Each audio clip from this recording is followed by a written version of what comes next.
and I got the opportunity to get one, and I did. Um, I am really excited to take it out, drive it around, see what it's got. Unfortunately for me right now, I've got, a foot of snow that just fell over the last 2 days here. And, ultimately my opportunities to drive are pretty limited even with this truck here. I did certainly some clearing of the driveway. Um, and so I could take it out and do some donuts out there or something like that, but ultimately nothing that is really exciting or amounts to you know a fair test of its driving capabilities. There'd be no top speed runs or doing jumps with the limited amount of space that I have at the moment.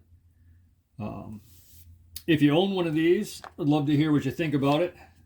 I have heard from some people that the rear suspension in particular is set kind of soft and bouncy, according to them.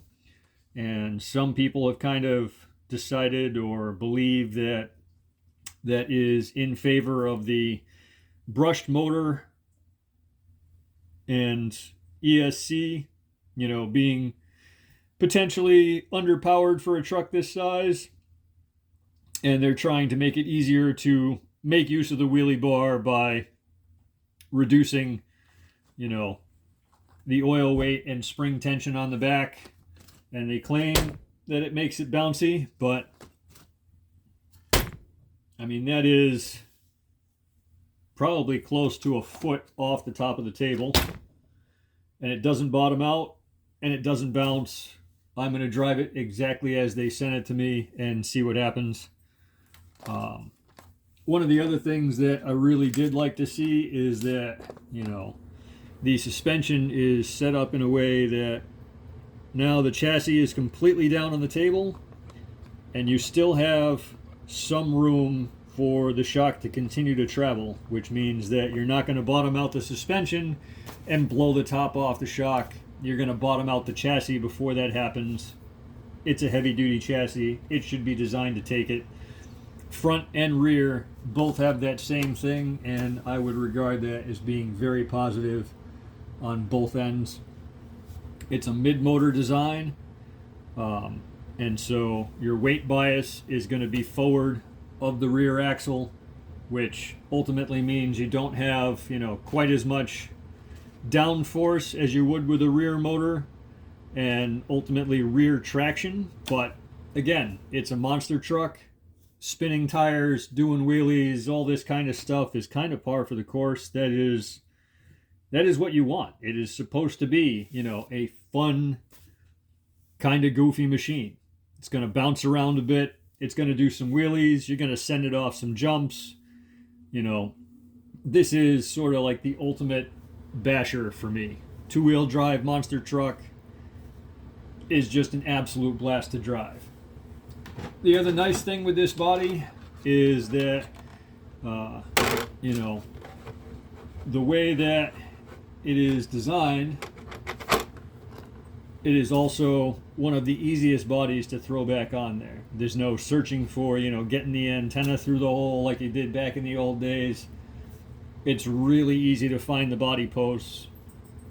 Your clips are attached to it. And so, this is an ideal first RC for somebody, in my opinion, assuming that it proves to be as durable and performs as well as I think it's going to. They do give you a light bar for the roll cage that clips on the top. I chose not to install that. It is literally just a piece of plastic that clips on there, and then there are stickers they've supplied that go across that. They give you 2 extra clips if you wanted to add preload to your suspension, either in the front or the rear. And they do both, in front and rear, come with preload clips already on there, so you could actually pull those out and drop the ride height down a little bit. They gave you some other cool stickers, the instruction manual, one of these, because you can never have enough of these 4-way things. I don't even know how many I have at this point. And something that I haven't seen, which is pretty awesome, is they give you these little license plate stickers.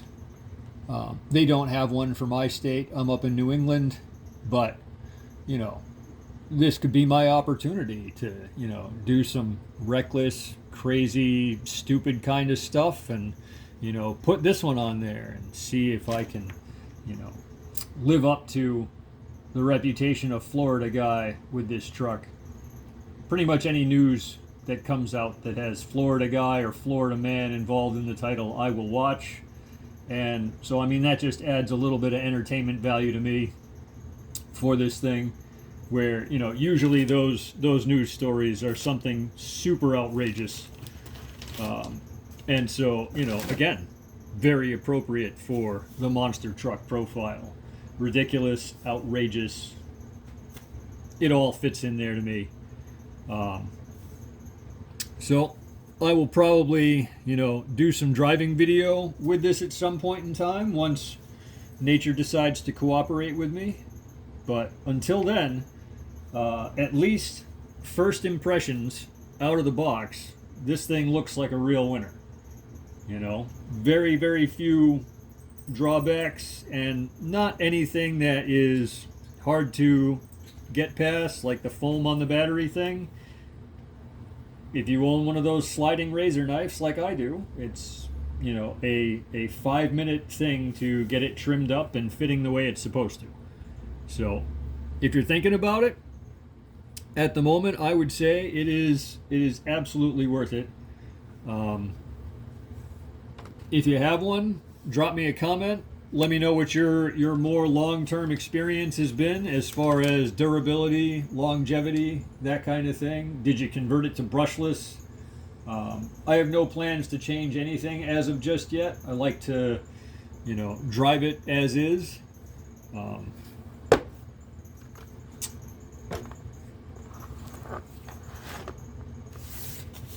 That little stand right there, if anybody is wondering, that is not an RC product, but I feel like it is a great product for working on your stuff. Let you elevate it up off the table.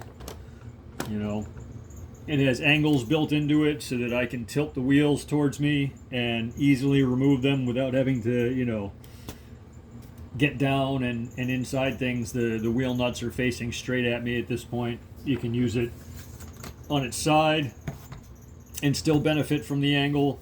You can use it this way here and angle the front up or down without having any side-to-side angle. But ultimately, this is a silicone stand that is used in luthier work or guitar repair, which is supposed to support the neck while you do, you know, new strings or new frets or something of that nature. It just so happens that it also works great for this purpose, and I've used it on everything from 1/10 scale monster trucks all the way down to my, you know, SCX 24s and my 18 scale 1RC sprint car.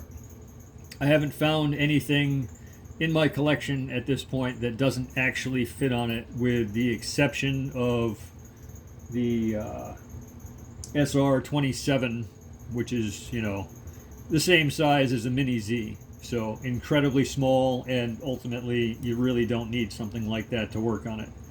But until next time, have a good day now. We'll see you then.